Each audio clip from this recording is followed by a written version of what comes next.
This is Autoline Daily, the show dedicated to enthusiasts of the global automotive industry. And welcome back. We had a great mid-year break, but we're excited to get back to catching up with all the latest developments in the industry. New car sales in the U.S. market are definitely signaling tougher times ahead, and it's all about those tariffs. S&P Global projects that June sales were just under 1.3 million vehicles. That's down 2.8% from a year ago and more than 13% off from the month before. The SAAR dropped to 15.6 million units, and remember at the beginning of the year before Trump enacted those tariffs, analysts thought the SAAR would be around 16.3 million this year. So that would be a drop of 700,000 vehicles, and that's just based on sales in June. Automakers are warning that the second half of the year is going to be worse as they run out of pre-tariff inventory and import volume shrinks. Elon Musk says he's going to start a new political party in the United States called the America Party. We usually try to stay away from political issues unless they directly affect the auto industry. And this latest move by Musk is definitely going to have an impact on Tesla, and not in a good way. Investors didn't like the news. The stock was down 6% in pre-market trading, and the company's market cap fell below $1 trillion. But even so, that's still a sky-high market cap. In fact, Tesla is trading at 173 times its earnings, which is a crazy valuation. But with sales and profits falling, Musk desperately needs to pull a rabbit out of his hat.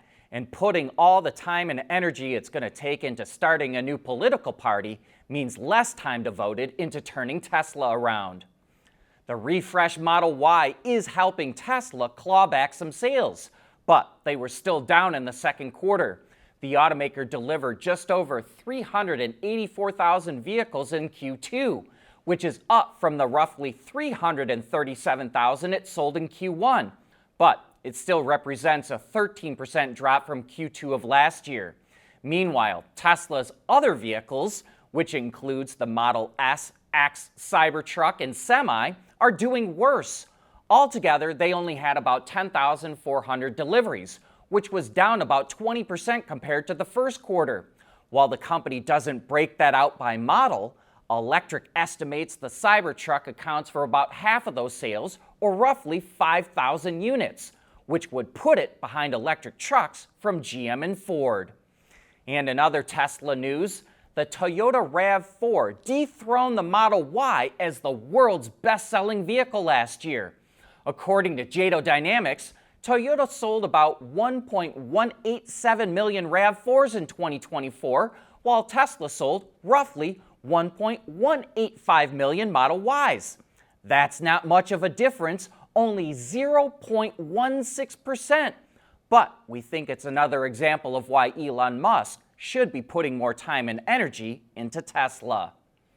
If you're considering buying an EV, now might be the time to do it. For the next couple of months, you can benefit from both President Biden's and President Trump's incentives. Biden's $7,500 credit for buying a new EV ends on September 30th, and Trump's new Big Beautiful Bill allows buyers to write off $10,000 on the interest of loans for new vehicles, as long as the vehicle is less than 14,000 pounds and is assembled in the U.S. The write-off is retroactive to the beginning of the year and runs through 2028. Since a new EV costs around $57,700 on average, that drops it to just over $50,000 with the EV tax credit. And with the new tax law, you can save $4,800 on a $45,000 loan over 3 years. So together, that's $12,300 in savings that are available until the end of September.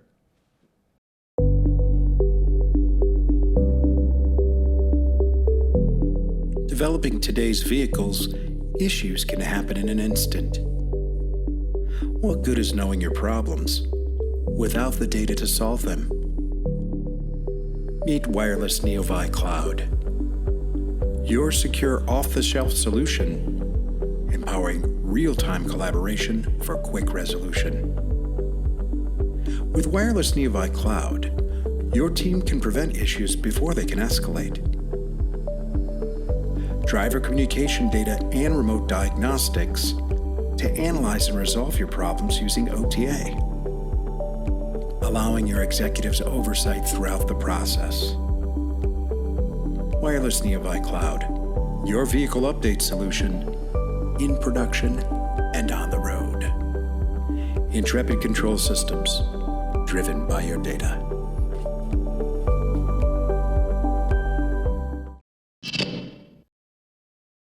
Honda's efforts to make its own fuel cell module aren't going to plan.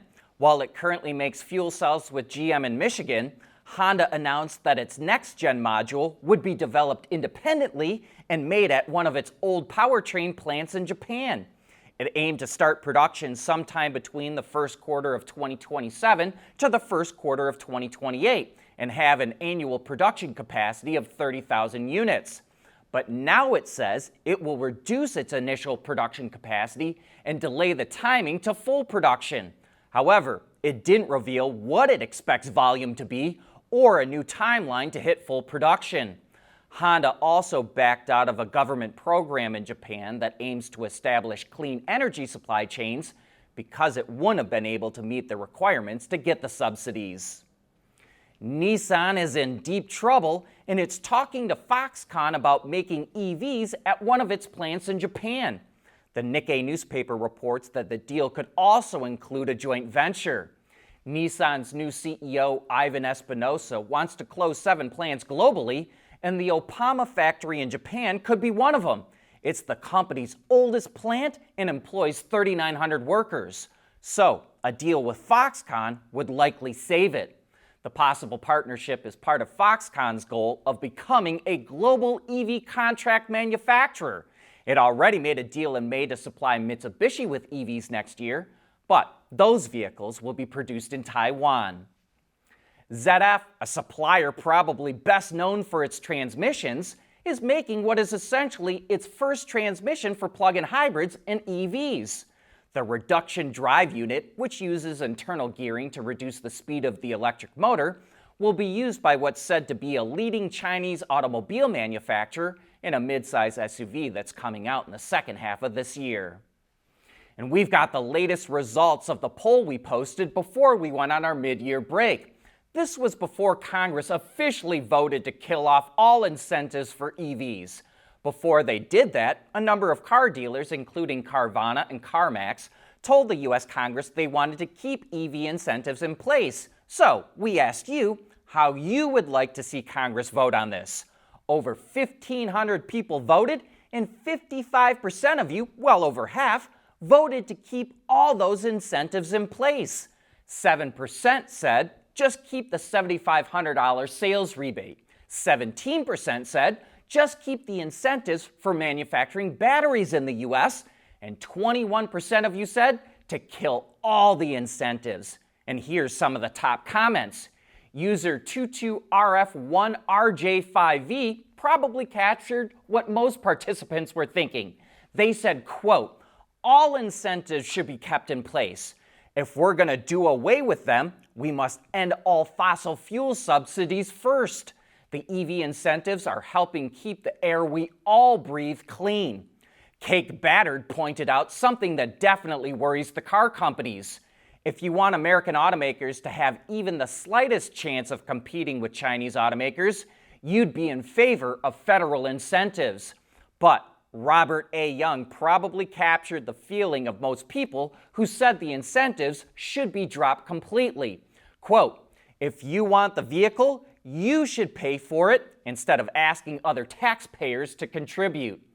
Thanks to all of you for participating in the poll, and it's interesting to see that the Autoline audience, and we know that so many of you work directly in the automotive industry, are in favor of supporting electric vehicles. And a quick programming note here. We have Sandy Monroe coming on Autoline After Hours this Thursday.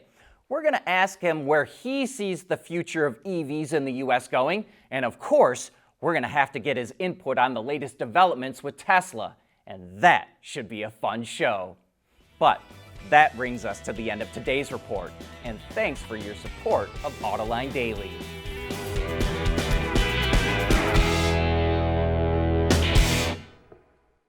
Autoline Daily is brought to you by Intrepid Control Systems. Over-the-air engineering boost your game. And by